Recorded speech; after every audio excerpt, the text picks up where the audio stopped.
retrieve Senator Jinggoy, let me just pursue the question of the international humanitarian law being customary law. Since procedural and administrative matters do not fall under customary law, ICC processes, therefore, are not part and parcel. Madam Chair, the distinction of the ICC process of issuing a warrant of arrest is something accepted through a treaty, the International Police Organization. You have just contradicted yourself, sir. You said it was customary, and now you're saying it's by treaty. Well, we can be very technical about it, ma'am. Sorry. But we can be very technical about it if you wish to be.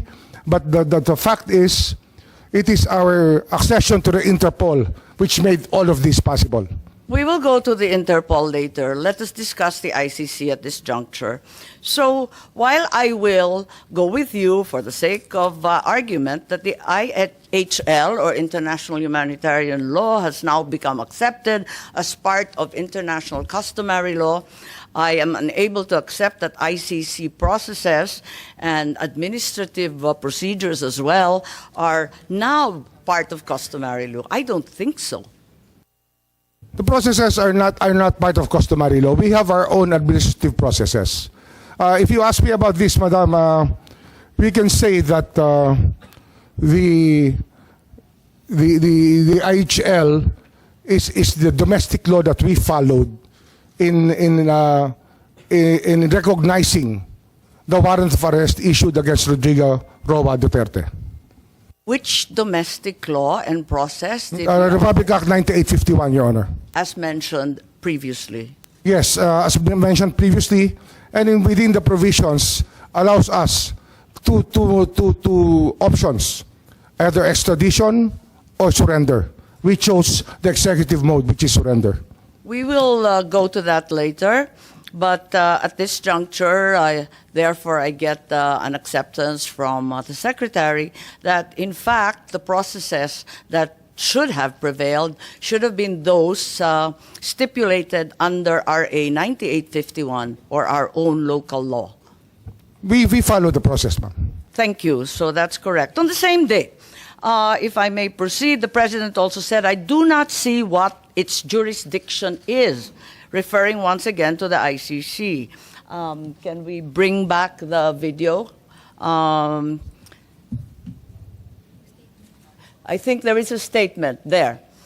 I feel that we have in our police and judiciary a good system. We do not need assistance from any outside entity. Again, as part of the executive department, you have subscribed to this view, I assume. Yes, Madam.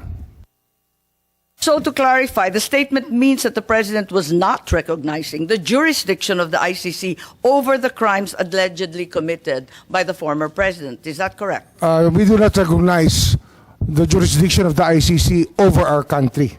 What we recognize is the jurisdiction of the ICC over individuals who may have violated international humanitarian law by committing murder and other heinous crimes. Goy, I think you wanted to interject at this juncture. We recognize the Senator. Yes, Madam Chair, thank you very much.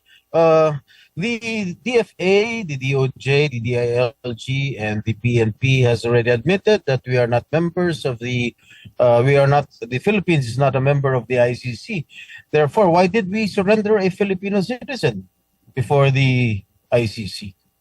Anyone can answer, Madam Chair. We surrendered an individual to the ICC who was a subject of a warrant of arrest. That's what we did. I did not hear you again. Mr. Senator, we surrendered an individual to the ICC. We did not surrender as a country, but he was surrendered due to a warrant of arrest issued by the ICC through the Interpol.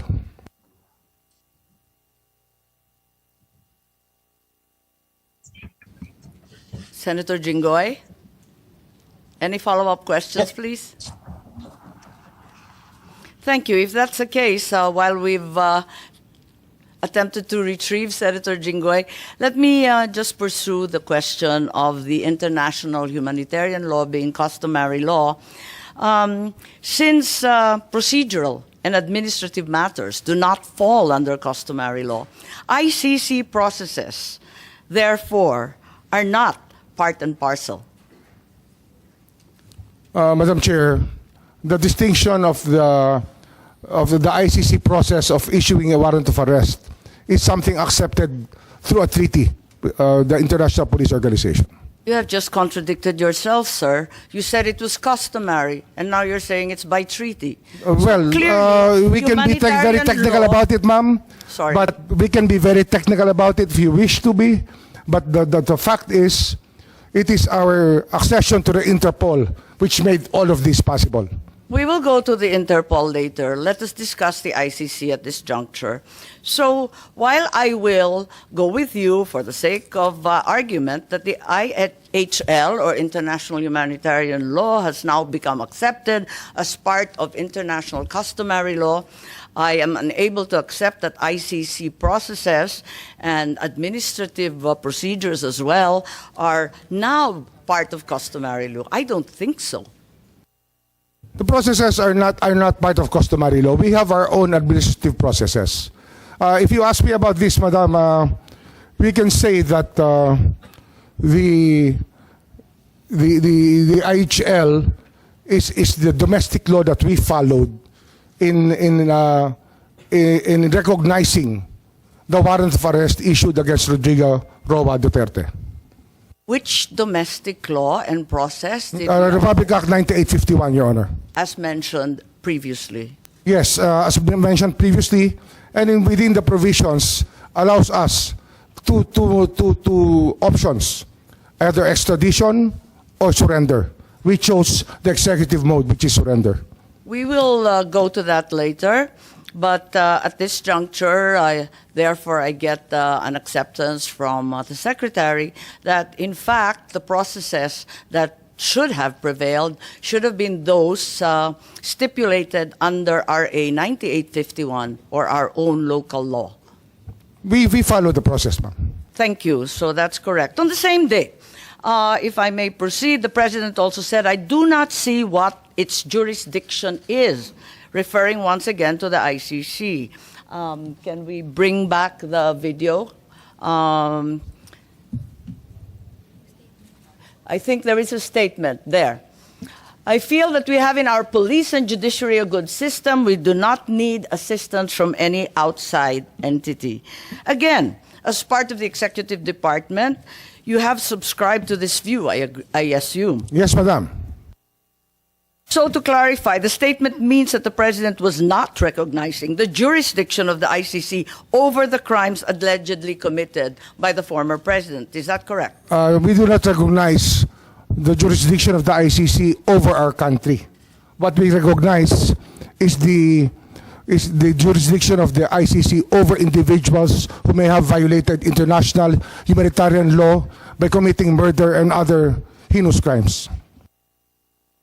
If I may, I think the President was referring to the jurisdiction of the ICC over crimes, specifically crimes committed by PRRD. Isn't that so? Can you rephrase your question, ma'am? Well, you said that while the ICC has no jurisdiction over the Philippines as a state, it maintains jurisdiction over individuals and crimes under Yes, the ma'am. international humanitarian order. Yes, ma'am. Right. What the President said is that there is no jurisdiction over the crimes committed by the former President, Well, because we have a functioning police and judiciary system. Unless you submit that we don't. submit that we don't what, ma'am? That we don't have a functioning police force. We have a functioning or police a force. judiciary. We have a judiciary. But what we are dealing with here You're is crimes contradicting your committed President, 14 years Secretary. ago to 2019. We're talking about a timeline, Your Honor, that we were not even here yet, and that it was very hard. Ma'am, may I continue? Yes, carry on. Well, yes. it was very difficult for us. We made our No, the commitments. President made it very clear. We very made our functioning. commitments to the United Nations that we would investigate all of these crimes committed during the drug war. And it was not a very easy task, ma'am, because the people that we expect to be cooperating with us were not. So, although we're still doing our investigations on the EJ case, on the extrajudicial killings committed during that time. Yes, I'm not reviewing the drug war. This is a Foreign Relations Committee hearing. Yes, ma'am. But in this statement, the President clearly means jurisdiction over individuals. It's very, very clear. There's no area for quibbling. And if you say there's jurisdiction over individuals, I don't believe that you are in agreement with your president. As a matter of fact, the ICC does not try countries, after all. They do try Our individuals, views however. evolved during times, at times. And I don't So you know do admit if he that still you- has the same view up to today, because we are talking about a clip which was done 1.5 years ago. Our minds can change, ma'am. We cannot just stay in one rut and say that this is the absolute, because our minds may change, and we are allowed that by the law of man and the law of God. Yes, of course. Of course, we all change our minds, and Mr. Secretary. So you are saying that the President changed his mind. Well, When did he I change cannot his speak mind? for him, Madam. I cannot speak for him. Your conclusions are really your own, and I cannot adopt your conclusions here. They're not my conclusions. It's a bold statement, which really... Well, your does not- statements of belief are your own, ma'am. I cannot adapt to your statements of belief, but I will respect them. The statement of the President is very, very clear-cut. I would like to show also a letter in December of 2023. Do we have it on hand? Can you enlarge it so that it's much clearer?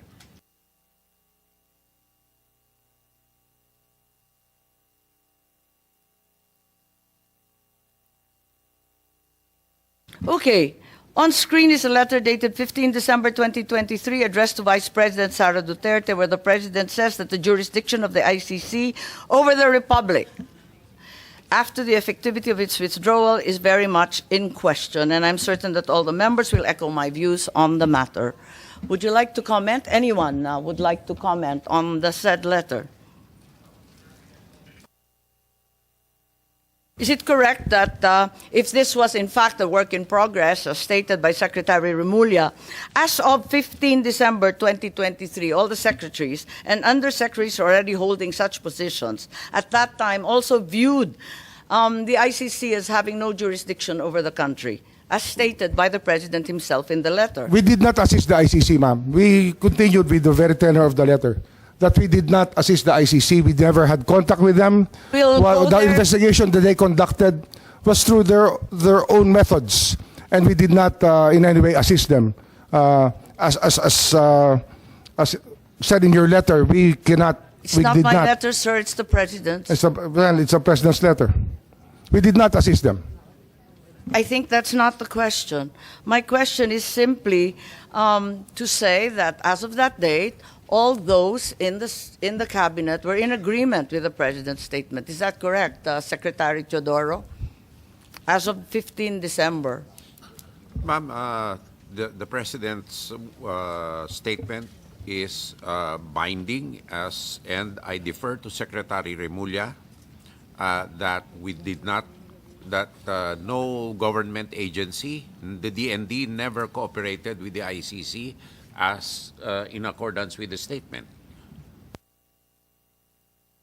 Okay, and are there any other secretaries who'd like to verify that? We have Director Anyo, Director General Anyo. I believe you are cabinet rank as well, and the NSC sits with the President. Is it correct to say that everyone maintained the same position? Yes, ma'am, that's correct. But we did not assist the ICC in their investigation. I don't think at this juncture we're asking about assisting the ICC. All we're asking is whether, in fact, you all agree that the ICC had no jurisdiction. I think, ma'am, what we're talking about here is, if it's in the case of the former president, the case was committed while the Philippines is still a member of the ICC. Okay. I don't know, is there anyone of cabinet rank as well? I'm certain that the DFA will probably hold the same position, that you are all in agreement with effectively your boss as his alter ego, that the ICC had no jurisdiction, as stated in the letter quite clearly. Yes, Your Honor. Thank you very much, Yusek. Okay, and then in January of 2024, the president then said, let me say this for the 100th time. I think we've seen that clip before. Can we bring it back? Yes, for the 100th time, I do not recognize the jurisdiction of the ICC. The Philippine government will not lift a finger to help any investigation that the ICC conducts. So, at the risk of really belaboring the point, may I confirm is the DOJ, at least as of early last year, was of the stance that ICC had no jurisdiction and the Philippines would not lift a finger, in the words of the president. ICC never had does not have jurisdiction over the Philippines, Your Honor. And we did not lift a finger to help them at all. So we affirm that we never at any juncture lifted a finger. Yes, Your Honor. Also, I think the Secretary of Justice vehemently asserted the same during that time. May we have the PowerPoint, please?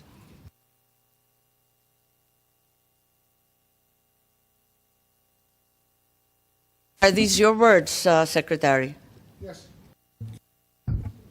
Those are my words. Right. And there is no jurisdiction, and we have an inherent right to determine our own legal framework and address internal matters. Yes, Your Honor.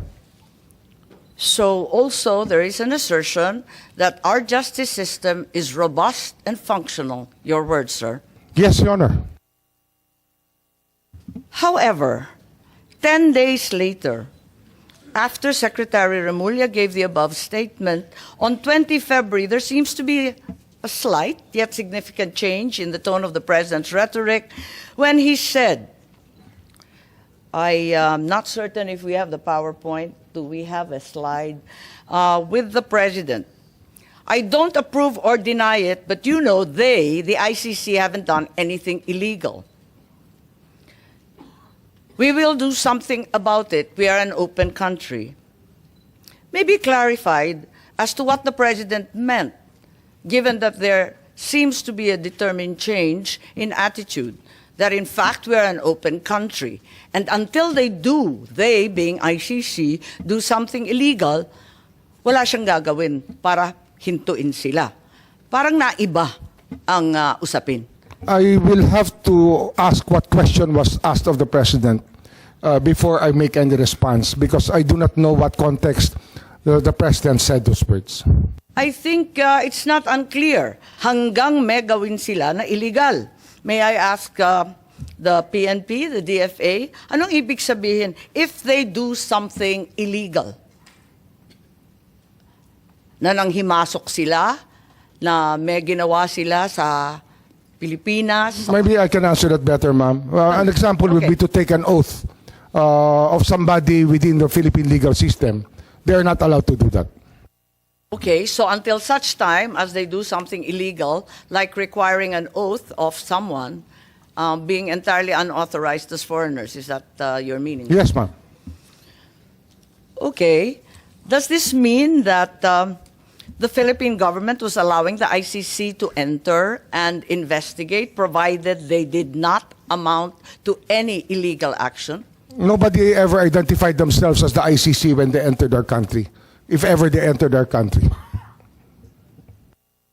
So we did not allow them, if that is the only meaning of your question, we did not allow them, as we did not know any entry of any ICC person in the country.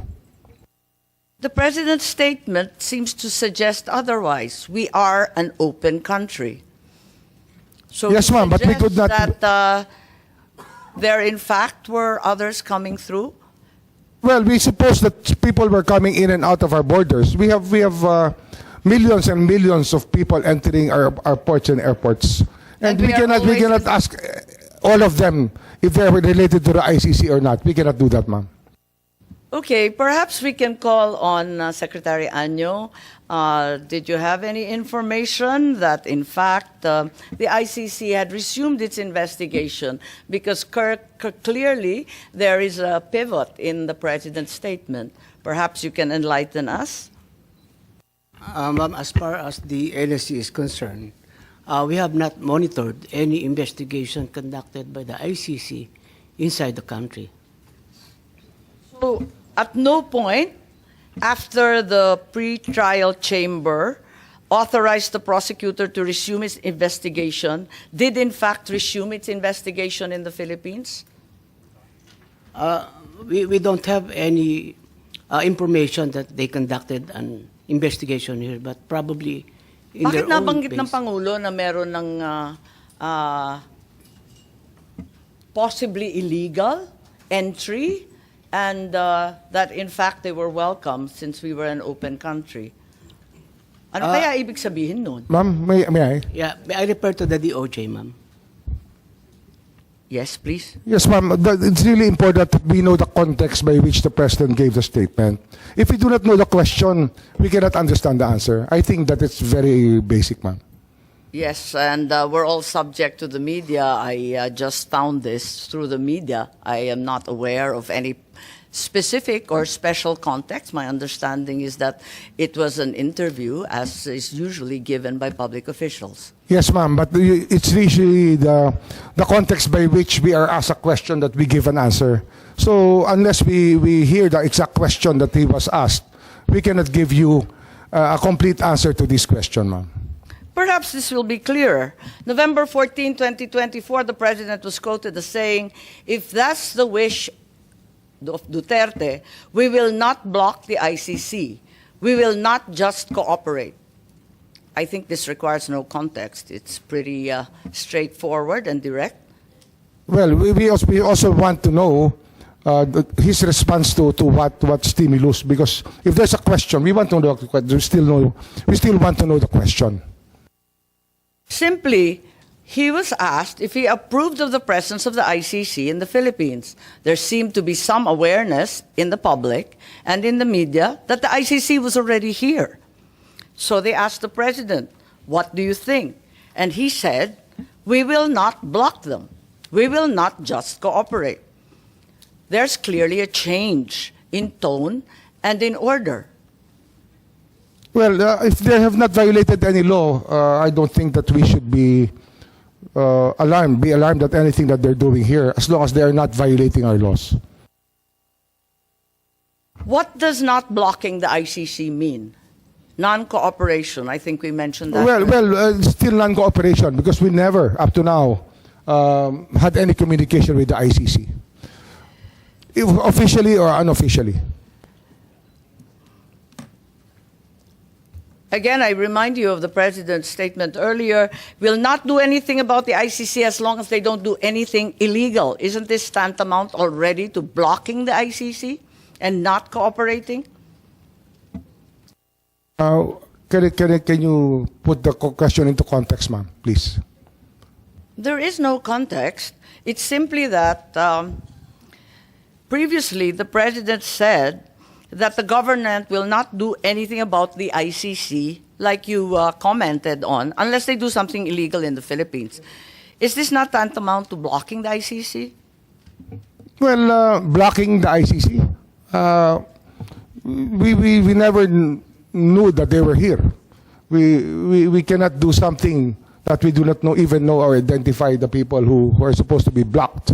So I don't see the logic, ma'am.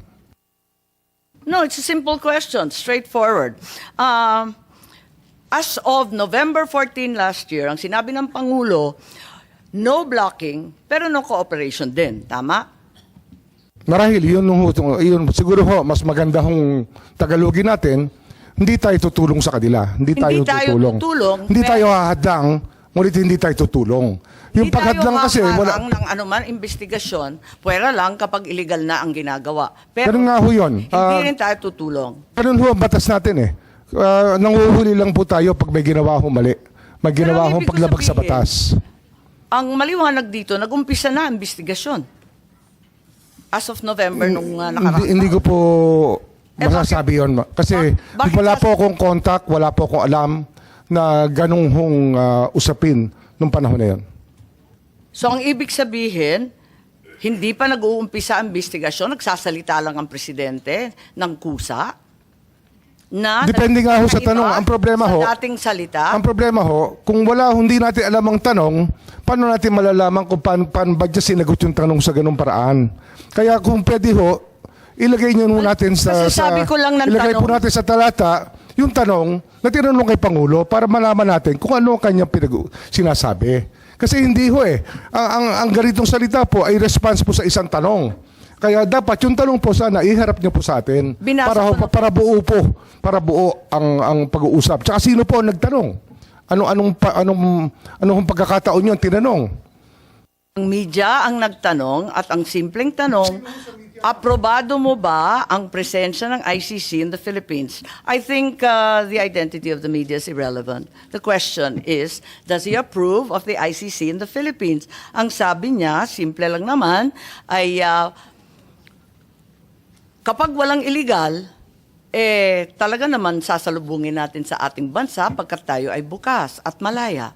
Yun nga ho, tama ho yun. Yun ang sinabi niya. Talaga hong hanggang wala hong ginagawang illegal ang tao, ay pababayaan natin silang manatili sa tahimik. Tama. Ngayon, ang ibig sabihin nito, nag-umpisa na ang ICC investigation. Maybe we ask Secretary Anyo, please. Bilang NSC, baka mas alam ninyo kung kailan nag-umpisa yung parating nila, yung pabalik-balik po nila. Madam Chair, wala po kaming impormasyon. Hindi po kami aware na nagkaroon ng investigation dito ang ICC ng mga panahon na yan. As of November noong nakaraang taon, wala pang ICC investigation anuman na nalalaman po ninyo. Wala po kaming nalalamang investigation. At wala po kaming namomonitor na pumuntang ICC investigators. So, ganun din ang ating Deputy DG Erico, si DG Guloy. Baka may maidagdag kayo.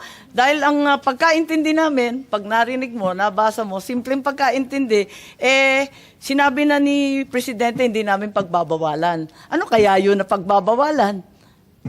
Kung hindi pa nag-umpisa, bakit sinasabi niya, hindi ko pagbabawalan hanggang hindi illegal? Nakakapagtaka. Ganon din po, Madam Chair. Wala rin po kaming informasyon at saka na-monitor na meron po ICC during that period, Madam Chair.